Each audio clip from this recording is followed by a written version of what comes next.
Finally got laid for the first time in ages, Vosh. Actually, thanks a bit to your advice. Hey! Hey, actually, that's something that I've been wanting to talk about lately. Wait. Can we, like, actually talk about sex for a second? Like, actually talk, or maybe like relationship or something. Like, wait, hold on, but not as a meme, because every time we talk about it, it turns into a fucking meme, and all you people start thirst posting. Okay, so I read a lot of incel shit, right? Because I think it's like a really interesting and specific thing, you know. And I talk about it, and I think about it a lot, you know. Like, it's a real issue, the incel thing, not just because a lot of them are super hateful, because they are, you know, that's true, but it's also because, like, for a lot of these people, like, the reason why people are getting lonelier, people are getting less friends, people are getting less sex partners, and all of this is a product of loneliness, and loneliness is a product of alienation is a product of capitalism, and blah blah blah. We can fucking relegate everything back to that if we want to. But let's not this time. Um, beard hair, fuck you. This time, let's focus. Okay, creator phase. I saw it. I promise you, I saw it. But let's like wheel back on that for a second. Like, there are like so many fucking lonely people. Yeah, let's change stream title real quick to incel shit. There are so many lonely people, and I feel like they don't know how to like meet other people. You know? And that's like really sad. I'm not actually that great at meeting people in person either. I've always done most of my stuff online. When I meet friends in person, it's usually because I had a friend introduce me to them. Um, you know?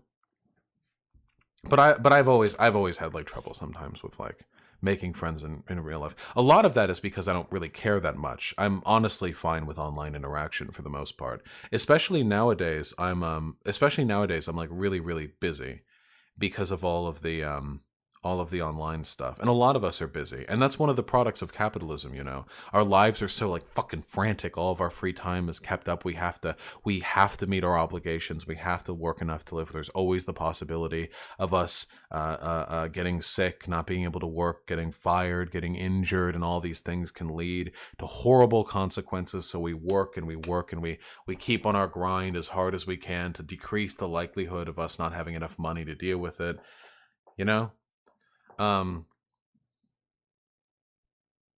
So on and so forth. Yeah, Hyena, you're right. I do have a hard time actually caring about people, like in person. Like, they're mostly just entertainment for the most part. Um, but whatever the case is, I wanted to talk about this because, like, I did a little bit of work on this point, and I was hoping maybe we could like talk about it.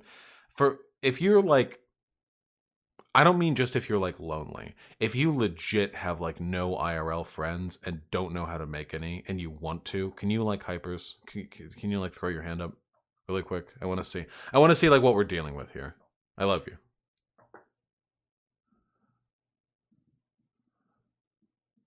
That's a fair number of people.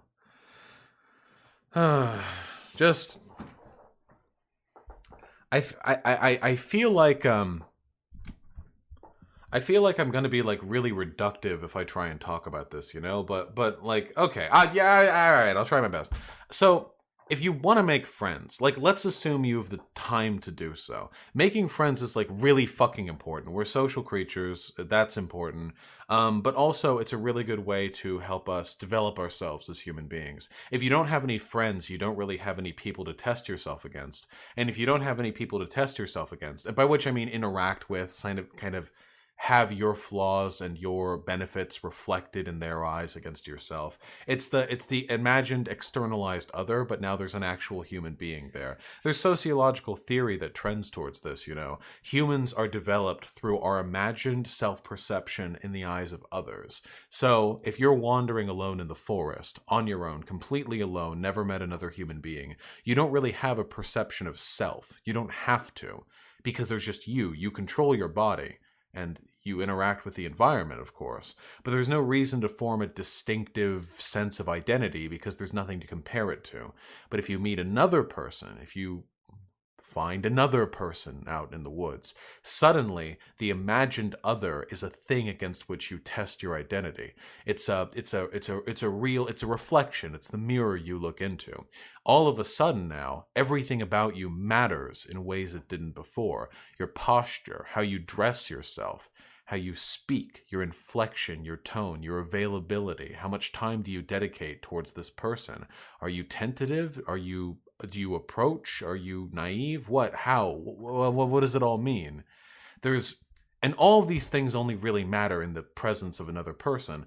And that process is really important. Without other people, you have no idea who you are. I know that sounds really reductive. Like, well, of course I know who I am with others. But like, you have other ways of gauging this. You make eye contact with people down the street. Or if you don't leave your house, you at least have your internet posts. And you can compare yourself to others. With that process of refinement, this sounds like Hegel's criticism of Descartes. Well, Hegel ripped a lot of his shit from God. I'm forgetting the sociological theorist. Who the fuck is this person's name? He talked about the externalized other as well. This is the Hegelian dialectic. No, it's not just the Hegelian dialectic. There's another, there was a sociological theorist who developed this. It wasn't just Hegel. It wasn't Kant. No, it's not Hegel and Kant. Stop. It's not philosophy. It's sociology. Okay, if it doesn't matter, guys. Whatever the case is, it's very valid. Locke? No. Lacan? It might be Lacan. It might be Lacan. It's not Karl Marx. Okay, stop. Please stop. If you haven't taken sociology courses, just stop. Just stop. Please stop. Oh, is it Weber? It might be Max Weber. Wait. Max Weber, externalized.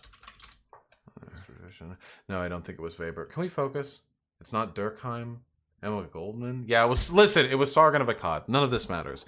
The point that I'm getting at is that having friends is important because it helps you develop as a human being as well. And that's really, it's not just for like personal entertainment, you know? And that process of development can make you better in the future. Having friends now, learning how to be a good friend, learning those social skills can like really fucking help you out in the future.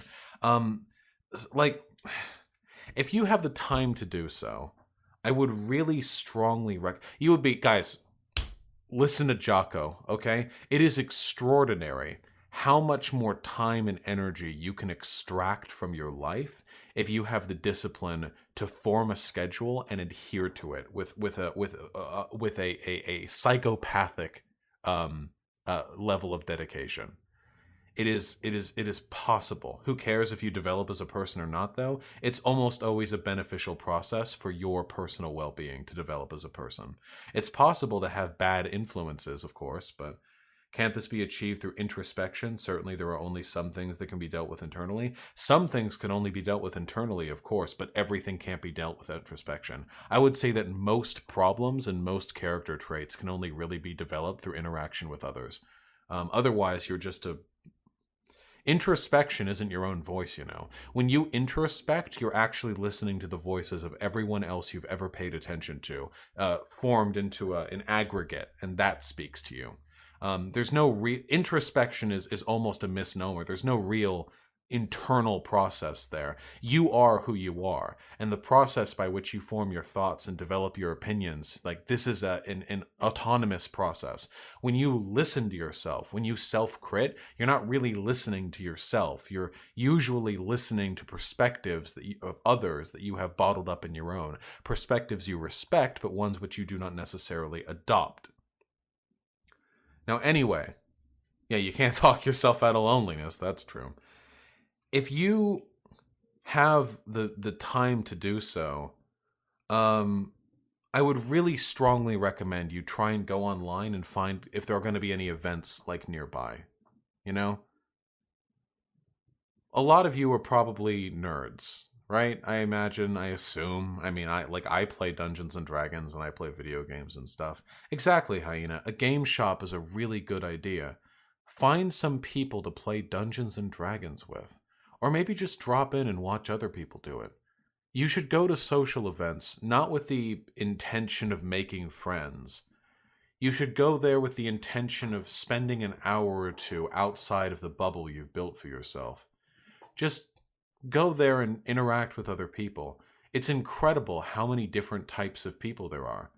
There are so many different types of people. I mean, like, so many unique experiences, especially in spaces like that, you know?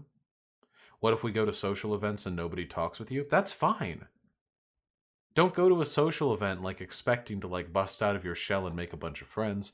Go there, observe other people, try and feel a little comfortable. If you don't go to a social space ever, but then you manage to go to one and nobody talks to you, that's a huge success.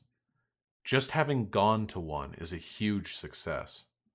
And if you can learn to bear the discomfort of going to a place like that and not being super social, then it will make it infinitely easier to bear the discomfort of going to one of those places and actually being social.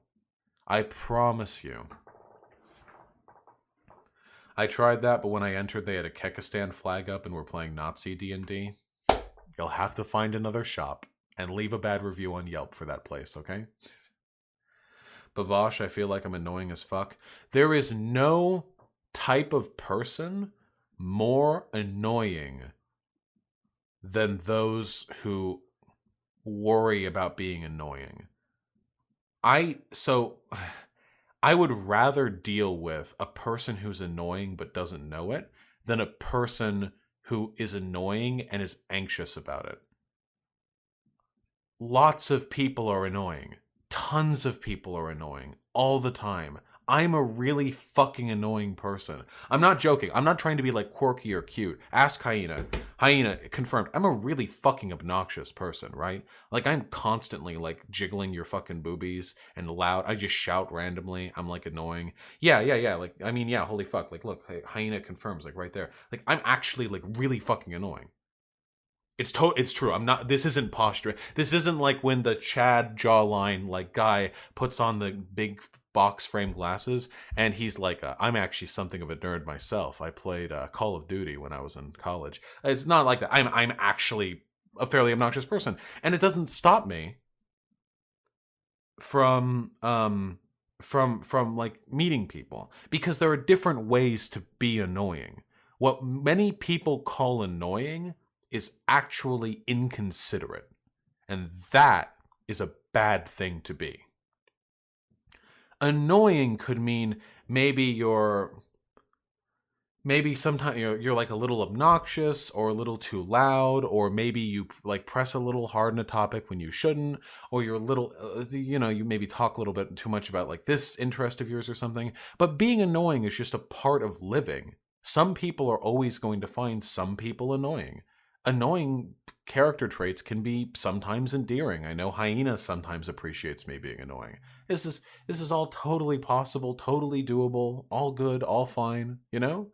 It's all good. But inconsiderate behavior usually overlaps with annoying behavior, and the inconsiderate behavior is bad. So like Hyena just put out a really good example, right? You know what's really, really good and nice? This is really fun. When you listen to a person rant about an interest of theirs in a really passionate way, I find that very endearing, okay? If a person, like, even if it's something I don't give a shit about, even if it's fucking sports, I don't care about sports, but then they'll I love you too, Hyena. But then they'll play like sports with, and they'll talk like, yeah, man. So like I was watching the game last night, and holy shit, fucking NBA player like number 72, the way he like flipped around, and it's really incredible because last season it wasn't just on his B or C game, he was on his D game, you know. Last season, like this guy was performing, like we could barely make it from one end of the court to the other without like tripping on his shoelaces. But now he was running, he was swerving. His improvement is incredible, and I think he might get picked up or moved sometime next because now his team's a little bit too strong. Like it's this like thing, and I don't give a fuck about sports. I genuinely hate sports. I don't give a fuck. But listening to a person who's passionate talk about something they're interested in is nice. It's nice. It's nice to be around passionate people. It makes life feel more lively, you know? Especially if those interests are different than mine, because it's like, oh, cool, what an interesting world I live in. There are people who are like who like live completely different lives than me. Like my whole life is YouTube, Twitch, streaming, politics, art, video editing, and video games. That's my whole life can fit within that box easily. Like, I mean, I do things elsewise than that. I like work out too and stuff, but like for the most part, those are my interests. That's what I am. And but when I talk about my shit to other people, I can make it interesting, in part because I'm passionate about it and in part because I'm a good speaker. But I know they find it endearing, and I find it endearing when they do it too. That's fine, even if they're a bit annoying. It's okay, it's cool. It's inconsiderate behavior that's the issue, and that's what you should be on the lookout for. Let me give you an example. Annoying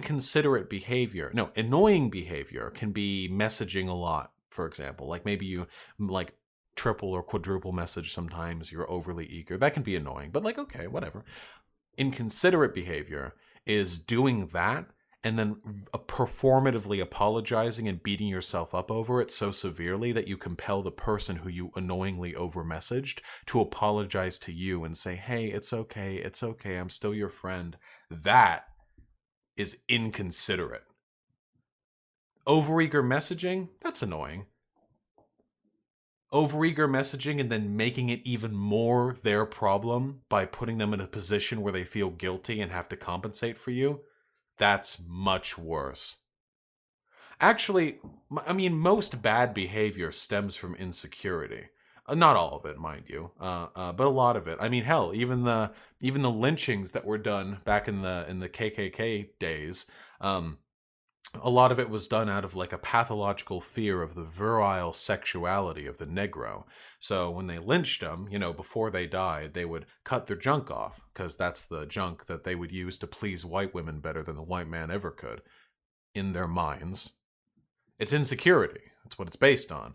And following through that long lineage, I mean, hundreds and hundreds, thousands of years back, you'll find that really most bad behavior does come from insecurity. I can tell you how many friends I've had. It's the insecurity that really bothers me. I don't have much respect for it. I have problems with myself that I want to work on, but I have a very strong, resolute feeling in my own validity as a person, Even if I really fuck up, I never think like I'm a shit person. I think like, yeah, I've done really poorly here, but it just means there's more room to improve on. It just means there's more room to like rise up from that point. I always think that. I never think like, fuck, this is it. Like, I'm a loser. I'm a fucking failure. And I've had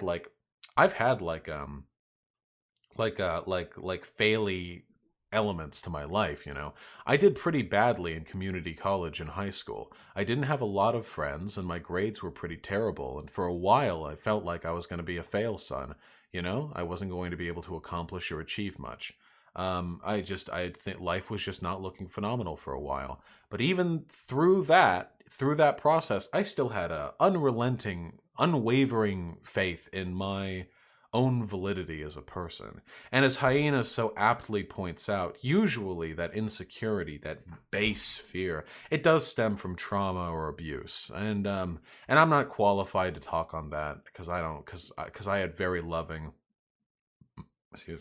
and caring parents. Yeah, people believed in me. Yeah. It really shows you how much having good parents matters. I really do have phenomenal parents. I talked to my mom for 20 minutes on the phone yesterday. It's always wonderful talking to her. My dad's awkward on the phone. That's his fucking problem, not mine. But I just talk with her. I fucking meme and cream. I treat her like a friend, I treat her like a friend who's unaware, who doesn't know about a third of the words in my lexicon, either because they're highly political or very meme internet culture, But I talk, and she's so nice. And my family is so wonderful. My dad is works in Hollywood, and he's, I think, pretty well respected in his work.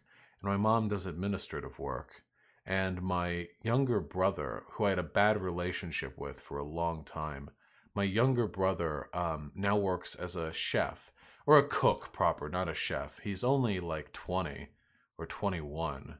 But he's really, really good. He worked at like a 4-star hotel restaurant. I remember we went there the last time I went down to Los Angeles.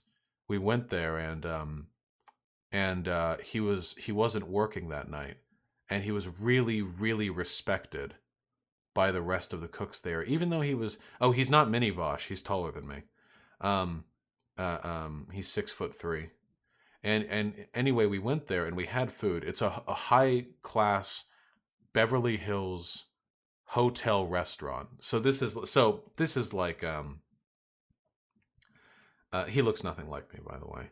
But yeah, but it was a good restaurant, and we like had our food and stuff, and it was of course extraordinarily good. You know, I got like steak and anyway, as a thank you for my brother's work, the kitchen brought out like a cutting board filled with steak and like really high quality food. Like it wasn't a menu item. They just they laid it all out on that cutting board, and it was because they respected my brother, and my brother told them that I was coming into town, and they wanted to, sort of like, hey, happy to see you all here, and it was maybe the best steak I've ever had. It was it was just extraordinarily good. It was like $100 of meat. Where does my family politically align? Progressive liberal, not leftist, but they're pretty progressive liberal. It was really, really fucking good. God, that was such good meat, Hyena. Did I use ketchup? No, God. Jesus. I don't put ketchup on bad steak. I wouldn't put... Actually, if it's like bottom tier steak, if it's literally like trash steak, and like you just like, oh fuck it, like, this fast food place is selling like a steak, sure, let's try it. Yeah, it's basically just a burger at that point. Yeah, sure, pepper, salt, maybe I'll dip in a bit of ketchup just for that like tang, but real steak, no. Yeah. Oh yeah, I absolutely felt like a fucking porky during that meal. 100%. It was a good ass meal though. Anyway, what I'm trying to get at here, I had a really, really good family. Um, I had a really good family, and because of that, I never lacked for self-esteem because my parents were always really supportive. My dad was kind of a dick at times, but I think he had like a really stressful job for a couple of years. It kind of fucked with his mood, but now he feels a lot better. Now he's just super kind and nice and stuff, um, which is good.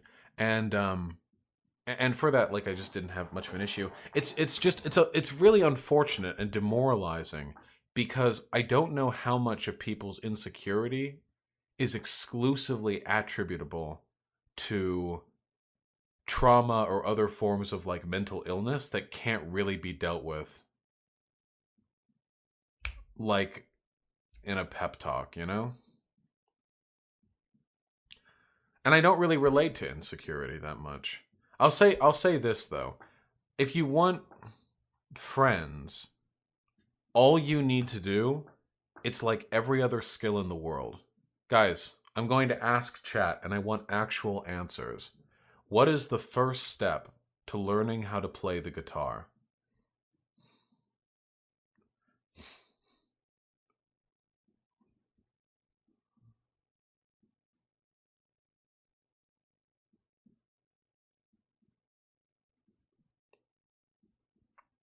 A lot of you answered slightly different but fundamentally similar things.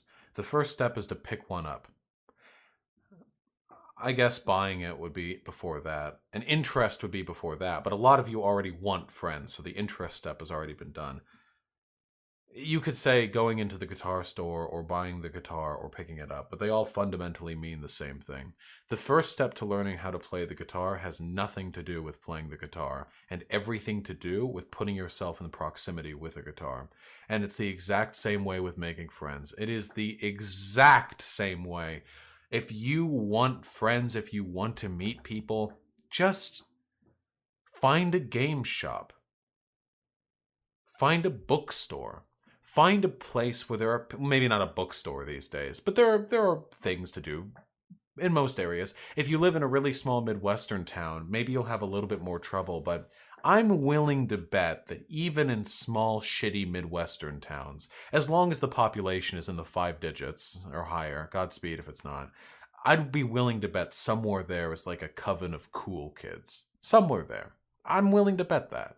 I can't show it to you, but it maybe, you know? It's probably there. I live in a town with 700 people. I can't help you with that one. I'm really sorry. What if I don't care about having friends? Oh, then that's fine. Then I mean, that's if that's your desire. In my experience, most people who don't care about having friends are only doing it because they're afraid of being hurt, and they actually secretly do want friends. Even if you live in a really small community, friends can still be made. You'd be surprised. Anyway, the first step is to pick up the guitar or to just go to a place where there are people. And you don't do it. You never pick up the guitar with the expectation that you're going to belt out a song the first time you play it. Usually you just pluck experimentally at strings and chords and fuck around with the finger thing. And you probably like your fingernails are too long and you like hurt yourself plucking the string in the wrong way. That's a part of the process. It's an essential first step. And it's the same way with making friends. You just have to put yourself in proximity to them, grow comfortable. And when you're comfortable being around human beings, I mean, maybe you worry for your own character. Maybe you think you're too annoying to such and such and such to attract friends. There are some really fucking obnoxious people who have friends. Like me. It's probably not as hard as you're making it. I can only deal in statistics here, but statistically, the likelihood of you just being insecure and more worried than you deserve to be is likelier than the likelihood of you actually being like unworthy of having a friend and incapable of finding one. You know? Usually the first step is dealing with the self-deception, insecurity, depression, anxiety, and all the other things that teach you to lie to yourself.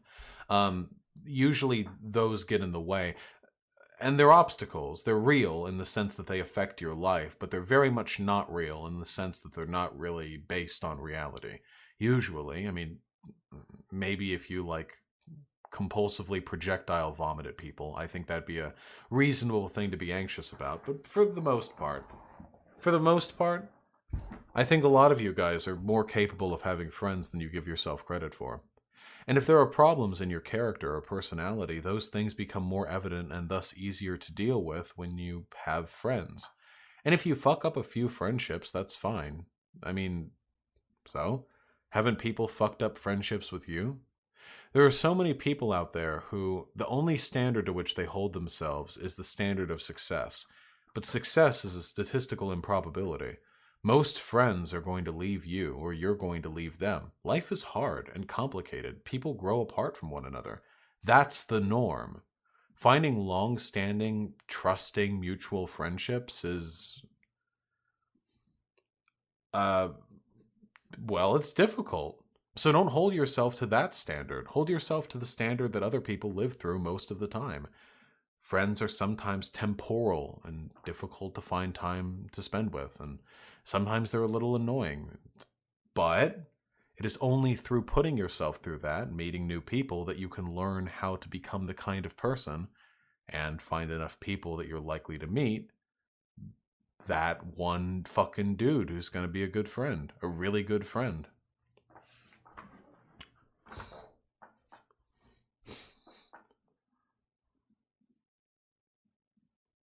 Anyway, I'm not trying to get like all doomery or anything. Wait, hold on.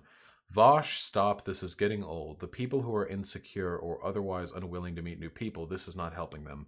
Undoing tech, that was a very stupid thing of you to say. And it's the same thing that incels do in their own communities. They fail to listen to any advice because they have so insulated themselves against the tropes of good advice. They just think, oh, this doesn't do it. This doesn't do it. No. Maybe it doesn't do it for you, and that's fine. I mean, if you don't care, that's fine. But every time, the people always do this. The depressives and the incels and the lonely people, fuck off. You have no idea how hard the shit I'm going through is. It's true, maybe I don't. Your advice is worthless. Just fuck off, you fucking normie. Like, I'm sorry. I don't know. A lot of people just don't want to make friends, or they don't want to try to make friends because they've just shut themselves in. They're like, oh, it's never going to happen. I'm positive it will never happen. And for that reason, they become like immune to any efforts to reach out to them, and so on and so forth. How do you get to this level of having problems with that thing? Oh, okay. Wait. Someone asked. Oh, honest question. Do internet friends count? I play in a guild in WoW. I talk to these people every day. I think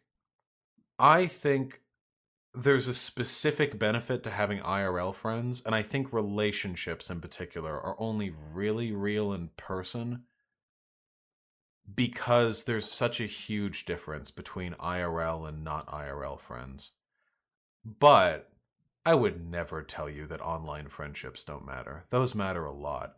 Especially in this day and age, like that's a really that means a lot, you know? Not all of us have much time, and usually friendship is built through shared interest, but many of us, our interests are fucking playing video games. So what are we to do but make friends through those interests? Yeah, I do know the difference between dating someone online and IRL. Yeah, online relationships are not like creator fees. I promise I have seen those links. Um, uh, um, Online friendships are really valid and valuable, and so on and so forth. You can make friends with people online, 100%. I will, people. I will. You can make friends with people online. It's just the relationship thing. I'm sorry. I just know so many fucking people who had online relationships and then like they tried it out in person and things were completely fucking different. This exact same thing happened to me. I had online relationships in high school. I had them in college. I know it. I'm in on the ground, okay? I'm down there. I'm in the trenches. There's a big difference. I now live with my partner. I've lived with her for like more than 2 years. Hyena. And holy shit, the difference between living with someone and not living with someone, holy God, Jesus fuck. I won't lie to you guys, I miss living on my own every single day. But there are also times when I'm with her and I think like I could never go back to living alone. It's a yin and yang, honestly. It's not because of her, it's just the value of being alone versus the value of being with someone you care about 24/7. People are hard, yeah. There really is no like end state, you know? There is no yeah, dumb smoke. Sometimes friendships just don't pan out. That's what I mean. There's no end state. There's no like I've done it. I've achieved perfect friendships. There's no one perfect friend. You're never going to be perfectly satisfied with one person. Um there's that those things just don't it just doesn't work that way. It's like how do I want to frame this in video game terms. How do I do that? Okay? All right, listen. The idealized version of friendship can sometimes be like an RPG where you get really strong and then you stay that strong and you're very strong. And once you reach that point, it's stable. And while there may be greater conflicts down the road, you can rely on the existence of that strength. But in reality, friendships are a lot like Don't Starve or Darkwood. There's a ton of resources you need to balance at all times. It's difficult to do so, and it's in the nature of the game that sometimes things are going to fuck up and you're going to run out of something. You're going to find yourself at a difficult point in time, a crux, a juxtaposition where you aren't going to be able to do everything you want to do because there's finite time, there's finite resources, there's finite energy. And it's going to be hard, and it's never going to stop being hard. And there's never not going to be a risk of things falling apart. But it's all okay, because playing the game is still more fun than not. And even when things fuck up, pulling yourself back up from that position is at many points in time more fun and more rewarding than anything you would get from stability. I can't tell you how much satisfaction there is in finding a new friend, like a real friend. Do you think relationships end when you no longer serve some kind of purpose to someone? I catch myself thinking this way. I personally believe that all relationships are transactional. That's my personal belief. But I don't mean that in a bad way. You provide something and they provide something. Maybe you provide different amounts of things or different levels of it, but that reciprocity is very important. It's necessary. You need that. I've always believed that that reciprocity, that transactional nature. But I don't think that reduces it to anything. I love Hyena, I do, but I don't love her like unconditionally. That's stupid. Fuck that. What? So if she changed people and became a wholly different person with smaller Milkies? No, fuck that. I love her for who she is, and who she is can be broken down into admittedly not discrete and infinitely continuous series of character traits. But I love those character traits, you know? And likewise with me. Every person is a collection of continuous traits, and if those traits break off enough, like you are eventually dealing with functionally a different person. And no love is unconditional. Maybe. I mean, maybe some esoteric, like some like monks love the world kind of thing, but yeah, like if I went Nazi, I wouldn't want Hyena to continue being my partner. Aren't you slightly sociopathic? Maybe avoid talking about these things that require empathy. I think that's a very reductive take, Advanced Lamb. I don't think anything that I just said was anything sociopathic. I'm not sociopathic, I'm autistic. And I have empathy for others. I don't see. Yeah, I think everything that I just said is pretty in line with how people tend to work. Whatever the case may be, what I'm saying is that we're meandering so far. Just friendships are really, really difficult, but generally speaking, we're better off with them. If you want to get a relationship, you need to put yourself around people. And that can be really difficult and scary, but it's necessary because the first step is to pick up the guitar. You have to put yourself around other people. And if you're talking to people and you feel as though your personality is getting in the way of your conversations with them, there are ways to deal with that. Insecurity, even if it's caused by trauma, can be worked with. It's not easy, but this is the mind you're living with.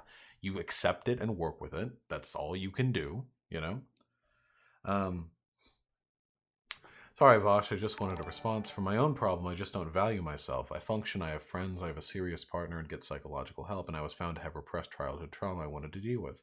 I just don't really feel self-satisfaction or pride.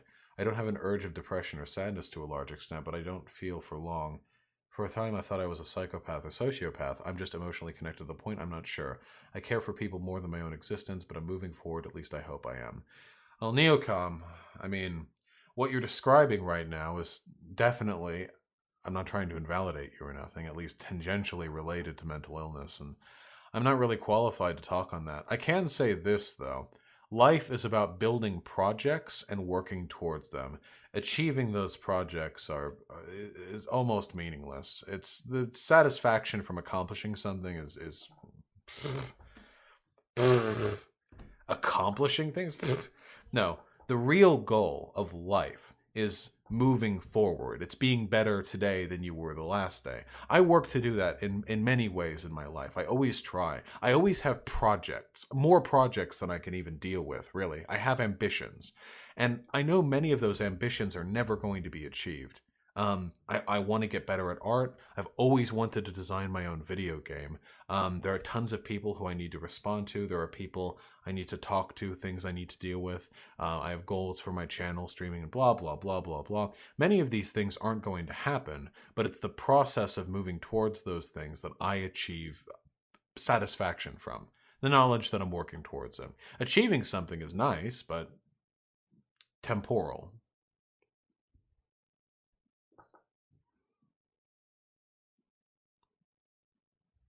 Uh-oh. Anon, you're saying some dumbass shit right now. You care about your friends because they've done something for you, or because they have characteristics you appreciate.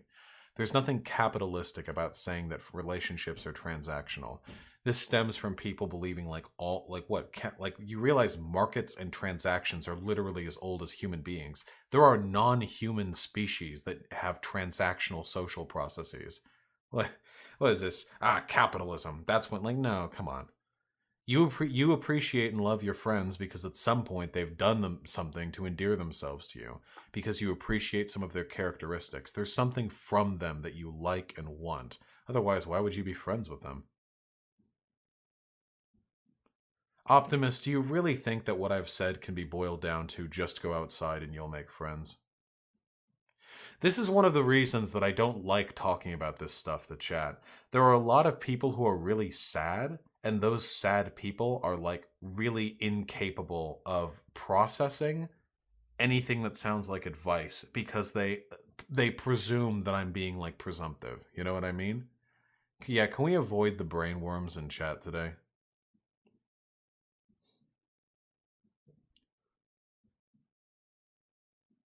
No, advanced lamb. That's the shittiest attitude to take.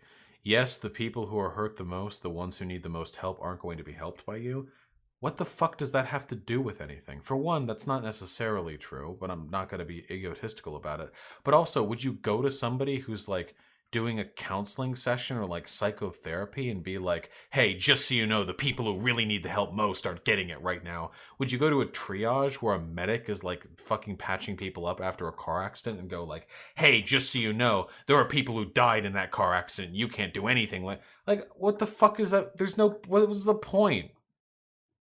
It's stupid. Some people are so boiled in their own fucking loneliness and myopic misanthropy. They can't imagine the possibility of anything helping anybody, so they just get mad when anyone tries. They get super fucking reductive and reactive. It's hey, this is one of those character traits that can make you unlikable to other people, which is, unfortunate that it sort of evokes here, but that is a problem. This is a very unlikable character trait, that is, talking to people in that way.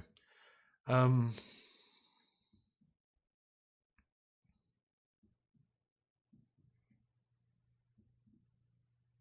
yeah, it's mostly a mindset. It's, by the way, it's exactly the same thing that you'll see from incel forums. 100%. Is there any form of productive misanthropy?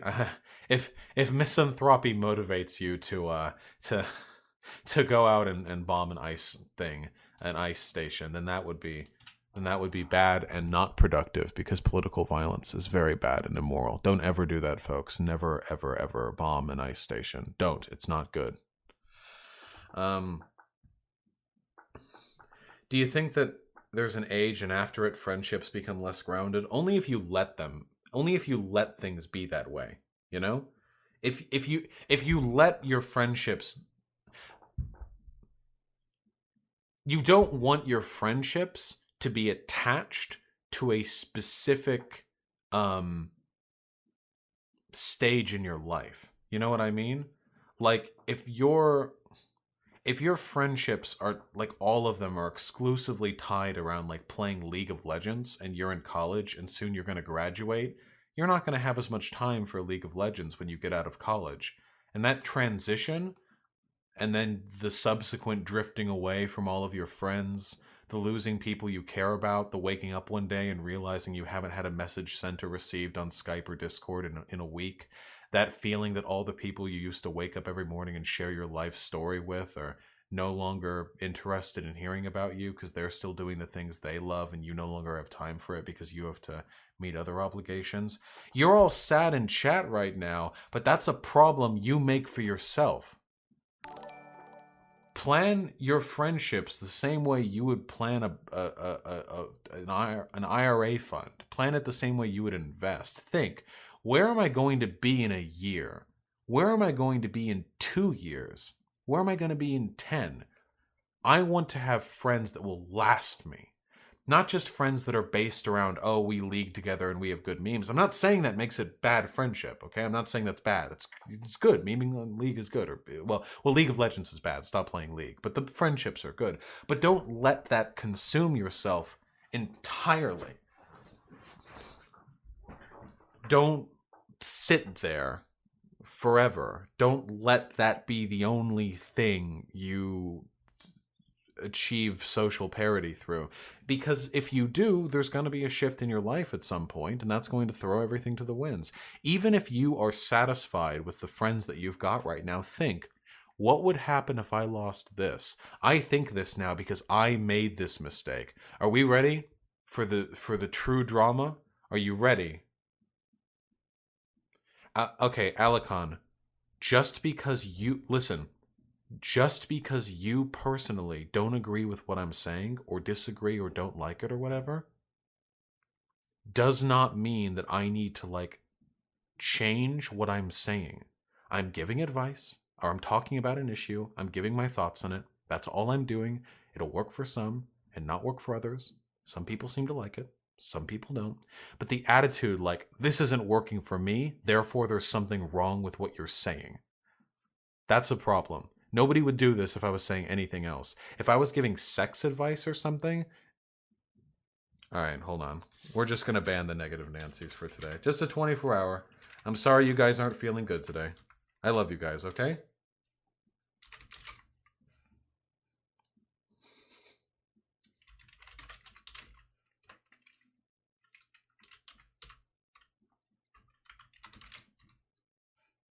Don't worry. Shh. I love you guys. It's okay.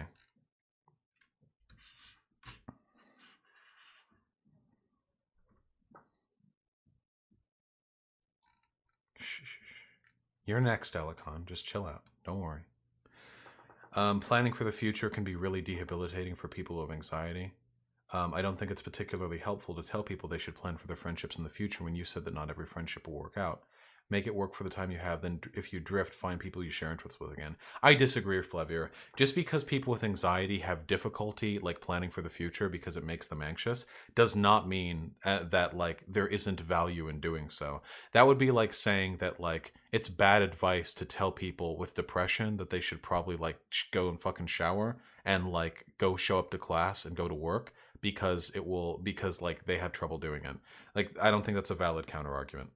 Anyway, I should spend less time like arguing with the people who disagree, but for the most part, like chat, don't worry. Here's my big meme. This is why I believe in planning friendships for the future, okay? Big, big, big. Okay, this is a super meme, all right? This is a serious meme. Okay?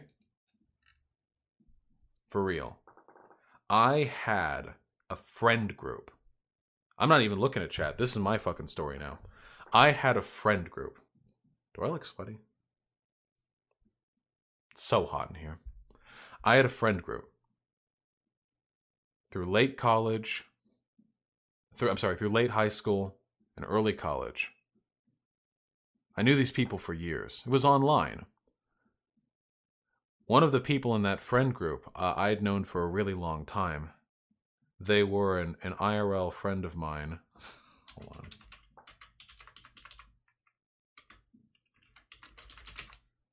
on. They were an IRL friend of mine. And he was my closest friend. He was the person who I like learned art from, you know? He was who got me into art. I really, really cared about him. I had a crush on him too, but nothing ever came from that. Anyway, I was friends with him in high school and through early college, and it was really, really strong friendship. Like really strong. Like we would talk every single day online. We would play League together back in like season 2, season 3. We would talk. We did archery together. We took archery classes. We would fucking work out. He was better at archery. I was better at fucking yoking, fucking playing weights, and it was really good. And anyway, eventually he moved. He had to move to the East Coast. He had a girlfriend there who he knew in person previously, and there were art opportunities for him there, so he moved. And I didn't really have many other friends.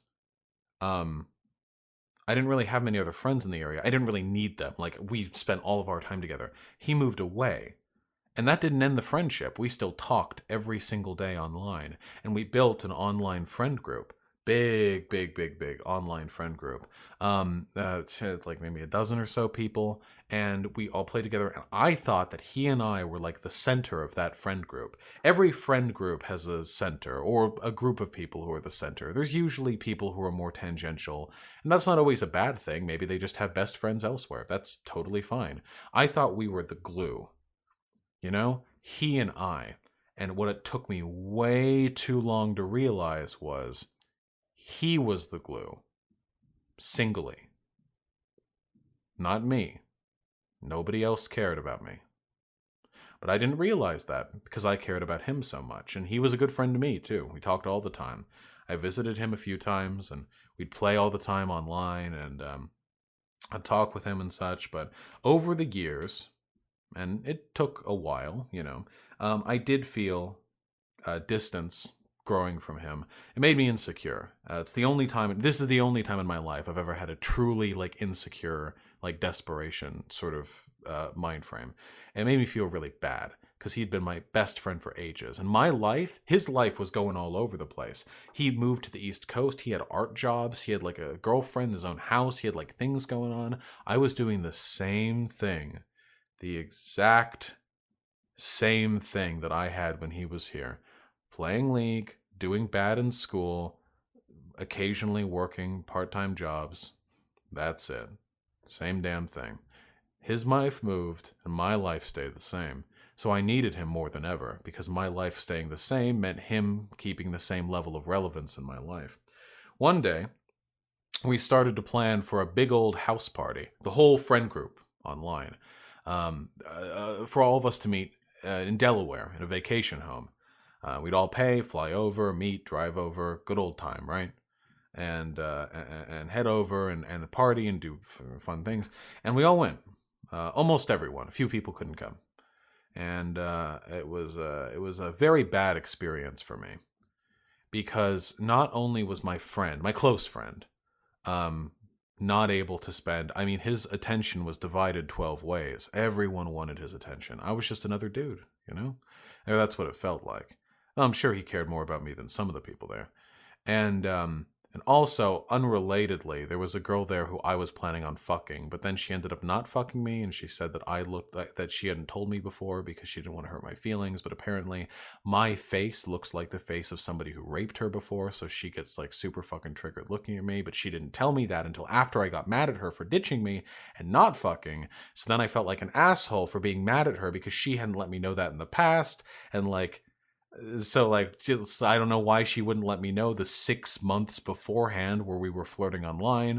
It seemed like something she could have let me know, but she didn't, so so she only told me after I got mad at her because I felt like she was ducking me. Not only did she duck me, she had a threesome with 2 other friends of mine, so I was real mad about all that. Anyway. It's been long enough that all of this is funny to me now, but it's still like, oh boy. But anyway, yeah, I got omega cucked. And I had a bigger dick than every fucking dude involved in that threesome put together, okay? I know, I've seen the pictures. My fucking slab of meat, if you smelted those down and put them together into one dick, mine would still fucking come out. Anyway. Okay. So anyway. We had this thing, and we called it the Friend Lodge, because it was Friend Lodge. That's what it's always been called, Friend Lodge, the Friend Lodge. I would call it the Fuck Lodge sometimes, because I expected to, but anyway, and I really embarrassed myself that whole time. I was insecure and I was clingy and it came off in my behavior. It was very embarrassing. It was probably like my lowest point. And after I returned back home, I'm 25. After I returned back home, there were several weeks of like tepid, uncertain, insecure sort of friend interactions online where it became increasingly clear that everyone online now was like really weirded out by me because of my behavior through that. So people stopped responding to me, and my friend, who's now being pulled 11 ways that away, and me this away, started to drift away too. And I got real mad at him, you know? Real mad at him. Super mad at him. And we had a big old argument. And I said a lot of very clingy things. And the next day, I woke up and I was blocked on everything. Everything. My best friend of like 7 years, the only friend that I had, literally the only friend that I had, blocked on everything. I gave him money on Patreon for his art. Blocked on Patreon. I couldn't even give him money. Skype, Discord, Facebook, Steam, the Blizzard game, the Blizzard friend thing. You know what I mean? The Blizzard friends list, that thing. Email, text, literally the whole everything. Yeah, BattleNet. Yeah, everything. I don't blame him for it now. In retrospect, it was probably the healthiest thing to do. But I had no friends now, like literally none. And this particular point in time was right around the time. Oh, Hyena, don't fucking preempt me. This was right around the time that I was just getting to know Hyena. And it was around that time that my best friendship meter kind of switched. But let me tell you something, okay? I was lucky because here's what happened afterwards. I became friends with Hyena, and because of undealt with neuroses, I went into a depressive spiral for a year and a half that in many ways ruined me, but in other ways helped me gain better insight as to my own character and personality. But through all that, I had Hyena, and she's my girlfriend now, and she's my best friend. And about a year and a half ago, I started talking with my old best friend again, the one who blocked me on everything. And we started talking. We had some real long conversations, real long. Talked things out, helped me understand a lot of the mistakes I made in that friendship too. And it was only through him that I was able to recognize a lot of the fuck-ups that I had in that first friendship. I thought I was the perfect friend. I had no idea, you know? I was still good, don't get me wrong, but I wouldn't have known. And at first the talking was very tepid. He was very nervous to talk to me. In part because he was afraid of me, because of how I had acted in the past. Also, he's very skinny and I'm very large. But anyway, I played a game of Dungeons and Dragons with him last week. It was a lot of fun. I can talk with him whenever I want. I don't talk with any of the other people from the friend group, really, because they're cunts. Not really. Some of them are pretty good, but it's just too much baggage. Some of them are really nice though. But I have the people who I care about, and I can talk to him now. His girlfriend still hates me. My old friend, his girlfriend still despises me. In fact, when he started talking to me again, he actually did it in secret because he lives in a and he lives with a lot of people, and a lot of them knew about everything that had happened, and he wanted to talk to me in secret because he didn't want to have to explain to them how after all of that he would still be talking to me. But now we talk freely. He might even be coming back to the West Coast sometime soon. Maybe I can invite him up to Seattle. That'd be nice, I think. The point, though, and this is what I really want to hammer home, and there's a reason why I'm talking about this. It's because I lucked out by meeting Hyena. If I hadn't done so, I might have killed myself after I got blocked by everything by my old friend. And I only met her through sheer chance. And that's important. Planning for emotional catastrophes is important. Don't let all of your fucking friend juice get put into one basket. Don't put yourself in a position where one bad day or one bad event can ruin you. There should always be friends outside of your friend group. I'm not saying you have to have 18 best friends scattered in like 13 different states or anything so that like if the nukes fall here and here, you still have 6 of them left. I'm just saying that like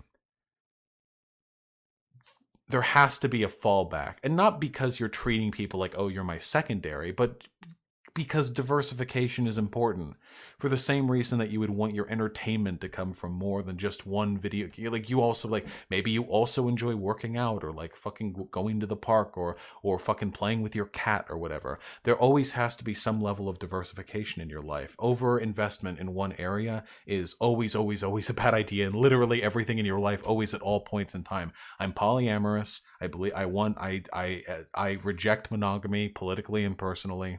I don't like the idea of fucking throwing all your fruit in one basket under any circumstances. And I abhor it specifically in this case because I know for a fact that it was only through luck and not, I know we're not poly, I'm poly. It was only through luck and not through any planning or foresight that I avoided having a much worse emotional catastrophe than I did in this specific circumstance. But yeah, anyway, that's it. That's the shame story. That was the shame zone that I entered for a period of time. Yeah, many friends is also better than one groups. I could read super chats on YouTube, but I'd rather save everything for like a big singular donation. This is getting uploaded, right? I guess I could upload my very personal thing. Yes, it all gets saved as a VOD. It all gets uploaded. How can only one person in a relationship be poly? Because I didn't agree to a poly relationship when I entered into it with Hyena. I agreed to a non-monogamous relationship. A poly relationship is one where there's a potential for multiple romantic partners. I could be comfortable with that under some circumstances. In my relationship with Hyena, though, she's the one romantic partner. I'm very fine with that. Hyena's very protective of me. She doesn't want you all thinking you can date me. Yeah. Okay, well, Hyena's poly too, then. We're not poly. We're both singularly poly, but collectively non-monogamous. Whatever, it doesn't matter. I don't fucking care. I don't have fucking time for multiple romantic relationships anyway. I do want a harem. Thank you. Yes. Yeah, we're not bi-poly. We're monopoly. That's what I'm talking about.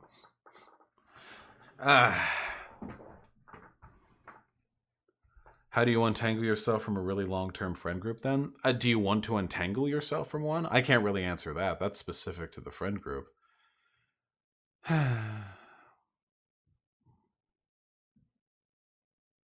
Anyway, hopefully some of you got something out of it. That's an exhausting story to tell. Jesus. And I skip out on so many gory details. I don't want to embarrass myself too far. But yeah. Yeah, always helps to make new friends. Now I'm in a better position. For a while in Humboldt, before I moved, all of my IRL friends were kind of made through Hyena, which was bad. But now I don't have to worry about that because I have a public persona, so I could make friends much easier if I chose to. Thoughts on Big Mouth screwing up their pansexual definition? I honestly... They did screw it up, but I honestly don't fucking care. I'm sorry to hear that, Jigglypuff-eyed. I don't know about that, Alicon. Does it count as friendship if you're the only side that communicates with the other? I mean, it can, but like there should be some reciprocity in that. Do any of you ever feel like you're that friend who has to message other people to do things, but you never get messaged first? I felt like that for a while with my old friend because that was the case. I would have to message first. I wasn't just imagining it. He just never messages first. And now I'm the person who always has to be messaged first every time. And it's just because I'm busy and I just don't have much emotional energy to dedicate towards like keeping up with a friend. I have a lot more sympathy for people who don't message first now. But now I realize that I'm in this position. I realize that I don't not message first because I don't care. I don't message first just because I don't have the energy to.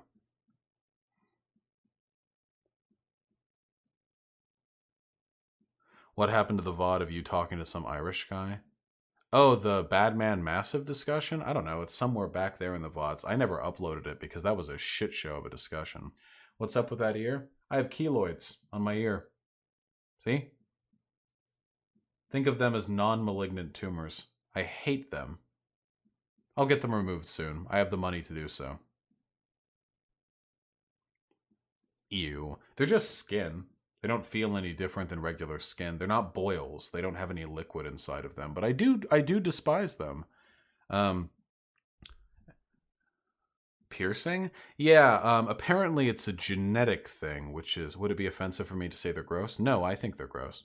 Yeah, that's where I store my extra leftism. My brain is so large, it's grown beyond the skull cap. Yeah, it was from a piercing. I got my ears pierced on an impulse after work one day. It was a good place, too. Very professional, very clean, no problems, no complaints. And I got nice ear piercings.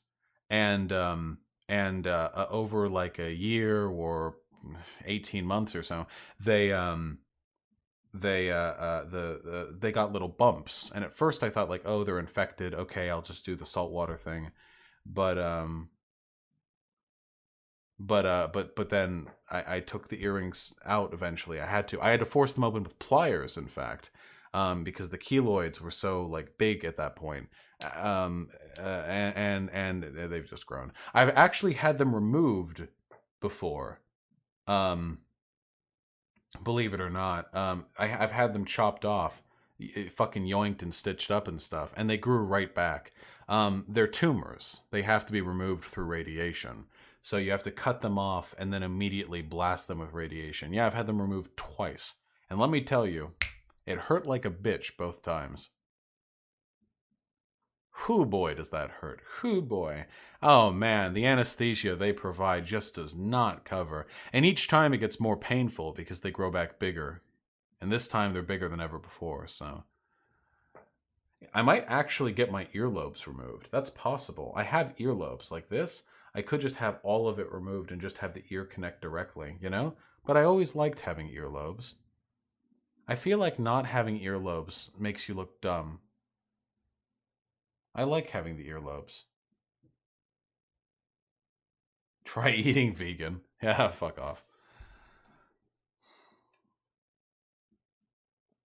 Hyena, it's not just a dumb idea. Hyena is also suggesting that happens. Cosmetic surgery might be able to help.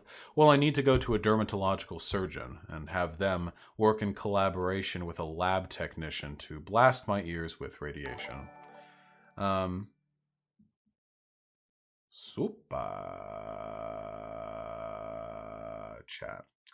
Yeah, a lot of people do refrain from messaging first because they want to feel wanted and on top. A lot of people think it's a conception, or sorry, not a conception, a concession when they message first. I don't think we should think like that. I think you should just talk to friends when you want to talk to a friend, and they should talk to you when they want to talk to you.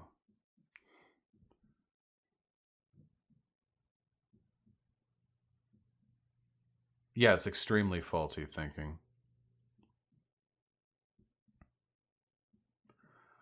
What do I think of Kyle Kalinske? I don't know.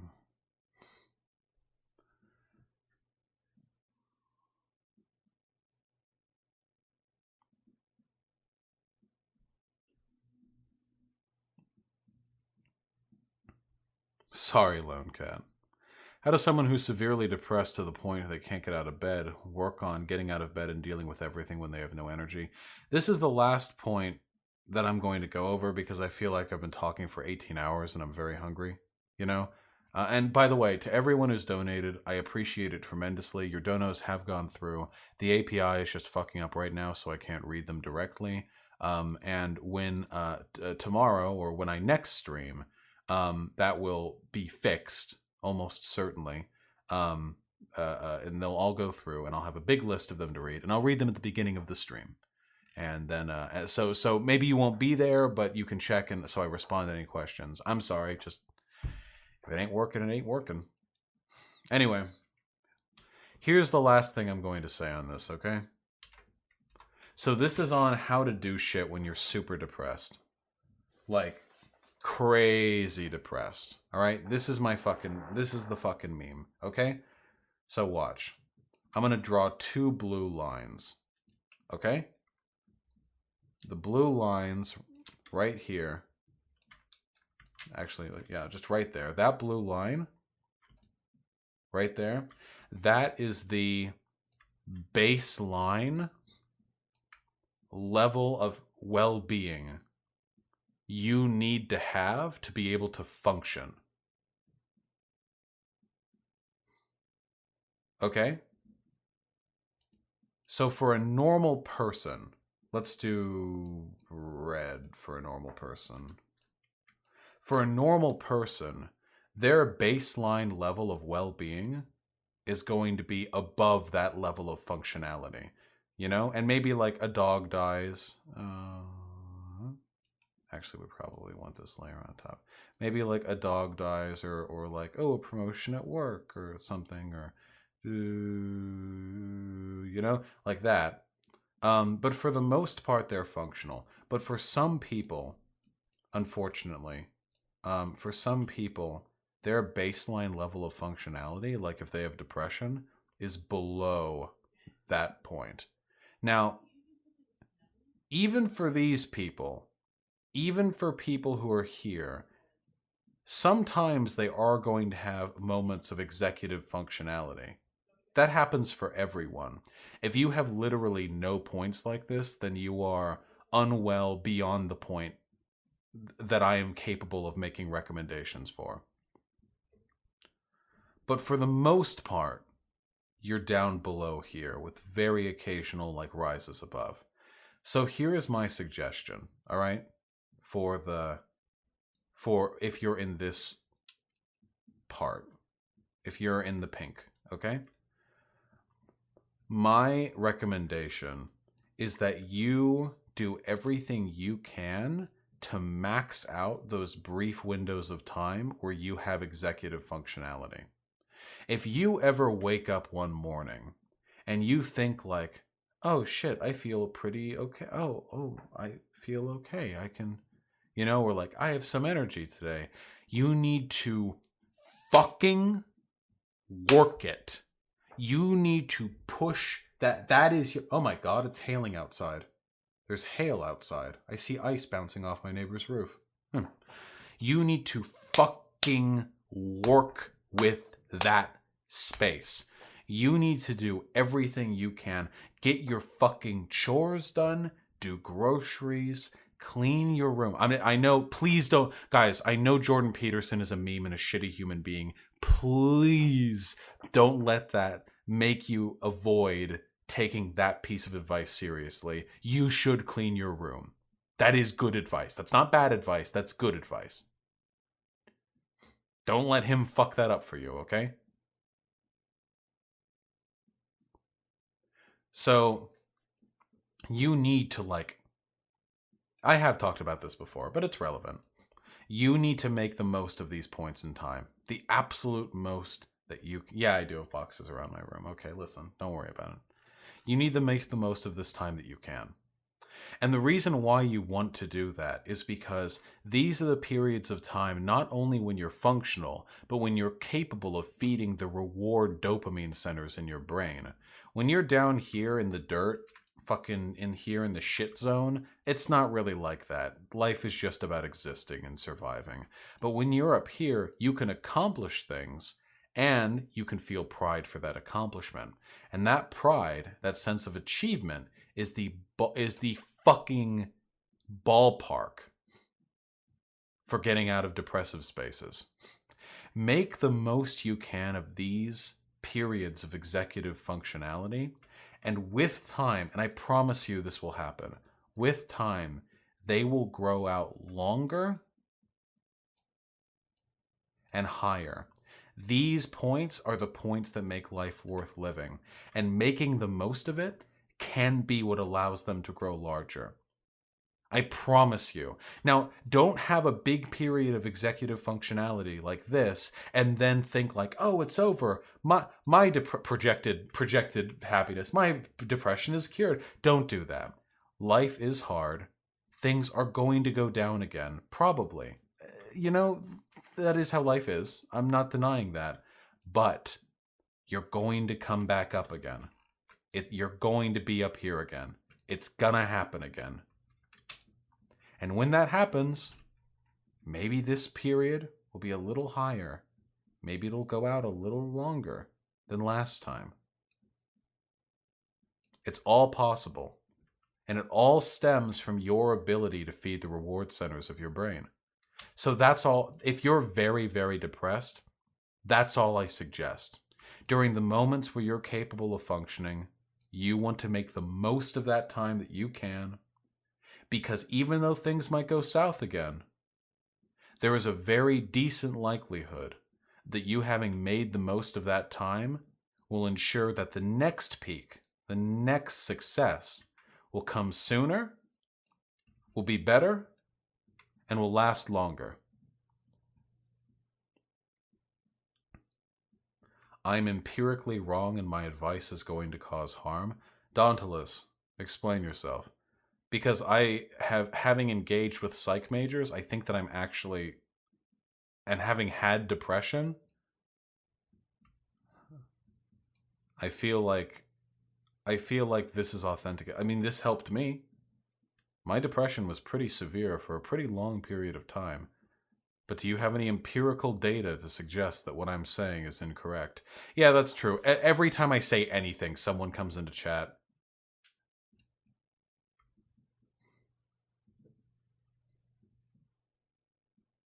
That's okay. We don't need to focus on the negativity, chat. We can focus on the positive.